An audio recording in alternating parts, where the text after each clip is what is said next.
Сәлем достар, бүгін сиыр етінен жасалған үй жаймасымен әзірленген нағыз қазақи кеспе сорпа дайындайтын боламын.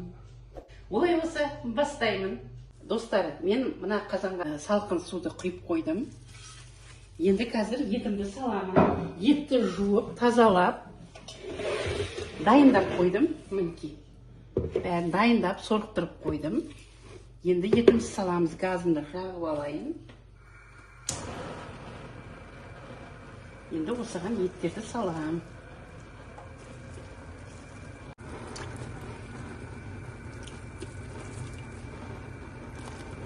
Бұл сиыр еті, қашар еті. Бұл сорпа өте қарапайым, бірақ дәмі өте керемет болады. Мінекей, енді көмегін аламыз.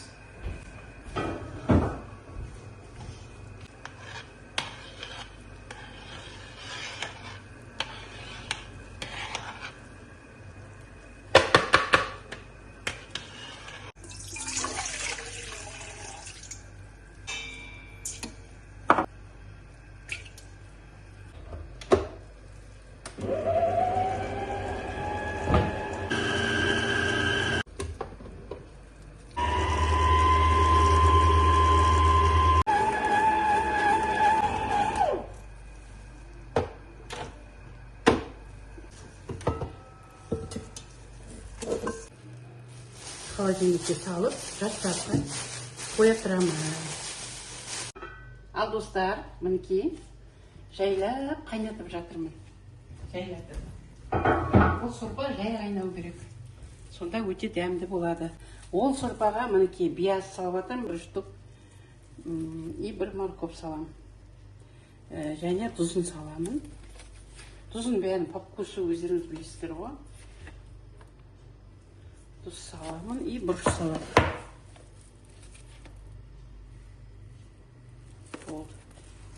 Так, осымен енді бүйтіп болғаймыз да жай отқа пісіреміз.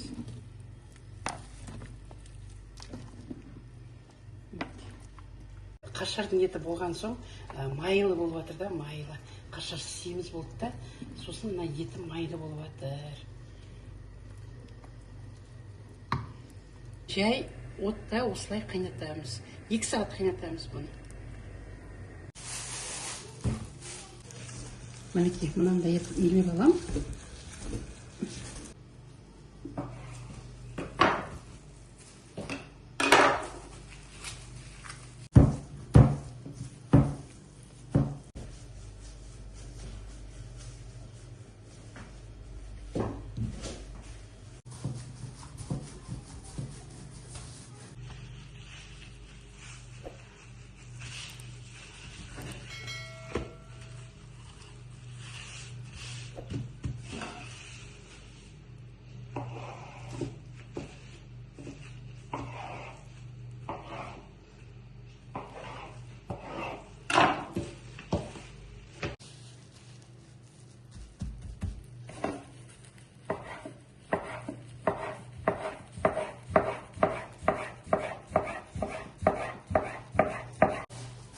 Бұны енді кішкене кептіріп қоямыз. Кептіріп қойып сорпаға салатын болсақ, бұна бір-біріне жабыспайды да, езілмейді де, керемет болады. Қол кеспеміз дайын. Осы кептіріп алсақ кішкене, сонда өте жақсы болады.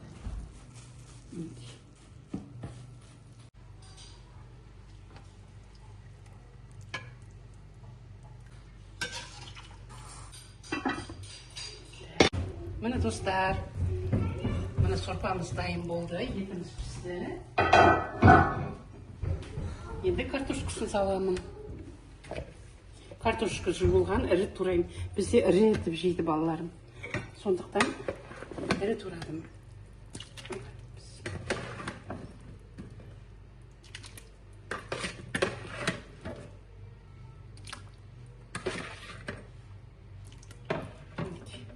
Картоғын салдым. Енді морковын саламыз жайлы. Бір қайнатып алып, биясын, сарымсағын салам.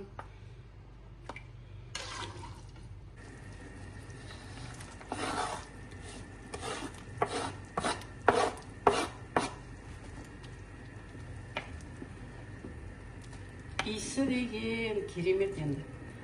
Дәмді болады бәрі.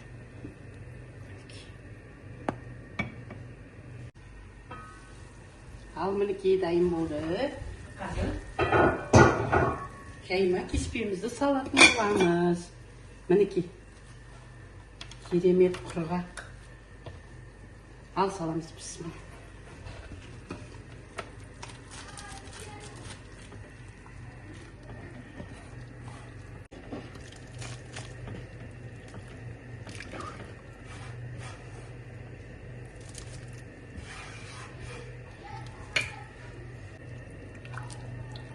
Бес минут, 7 минуттай қайнатамыз. Одан енді дайын болады.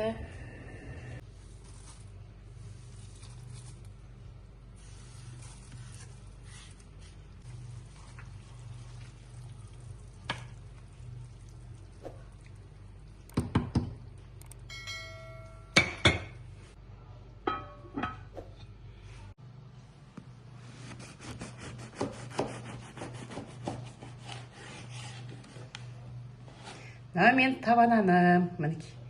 Жаңа осы сорпамен жеуге пісірген табананым. Балаларымызбен жейміз.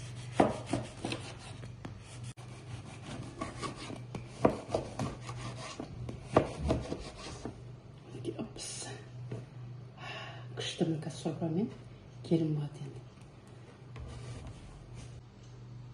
Так, мінекей дайын.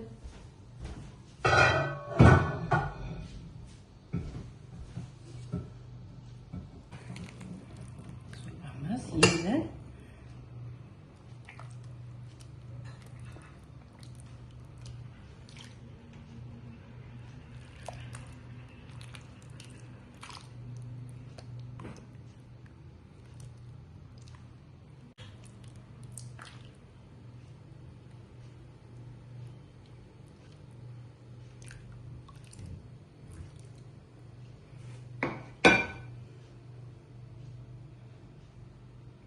Достар, бүгінгі қашар етінен кеспе сорпамыз дайын болды. Достар, видеома лайк басып, комментарий жазып тіркеліп кетіңіздер. Келесі кездескенше сау болыңыздар.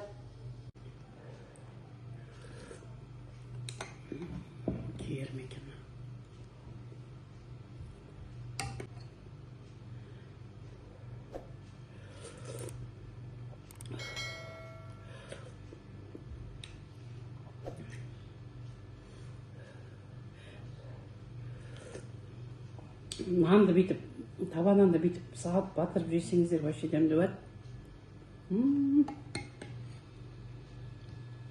Керемет достар.